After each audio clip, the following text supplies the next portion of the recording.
Et en fait, je vous le dis parce que cette femme qui s'appelle Laetitia, un jour est venue me voir à l'issue d'une petite conférence comme ça. Elle me dit, je veux absolument vous aider. Et je lui dis, bah, avec plaisir, on a tellement à faire. Il y a tellement à faire. Si vous avez un peu de talent, bah, vous êtes la bienvenue. Et elle me dit, moi, je travaille dans l'immobilier. Je dis, ah bah, ça tombe bien, parce que ce qui est très compliqué pour nous au Café Joyeux, c'est de trouver des bons emplacements. Et on veut que ce soit les plus beaux emplacements, parce que nos équipiers, avec leur fragilité, ils méritent les meilleurs emplacements. Alors elle me dit, bah, peut-être une petite idée, mais je préfère pas vous le dire, je ne vais pas vous faire de promesses, mais je vous rappelle dans un mois. Bon, comme beaucoup de gens, on s'échange nos cartes de visite, et puis après ça se termine dans la poche d'un sac. Et là, elle me rappelle moins d'un mois après, et elle me dit, voilà, j'ai un emplacement, il va falloir que vous soyez prêts à relever ce défi, c'est au 144 avenue des Champs-Élysées.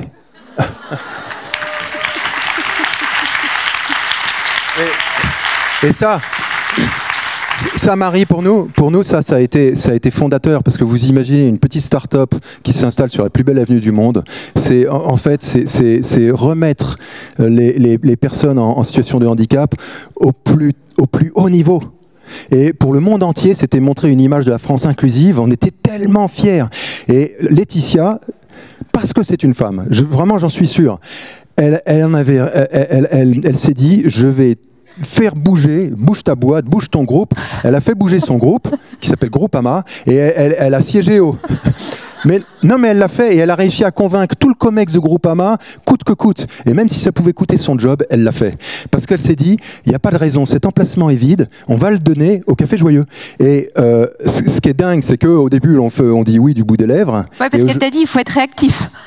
Ça va marcher si tu es réactif. C'est réactif. Donc nous, on a eu 3 mois pour faire les travaux, organiser tout ça, recruter 35 personnes. Et puis alors servir, je ne sais pas si vous imaginez, servir du Café Joyeux avec des équipiers qui ne sont pas les plus rapides du monde, hein, même si on est bien meilleur que Starbucks. Vous m'avez entendu. Hein. Mais il faut être un peu plus patient.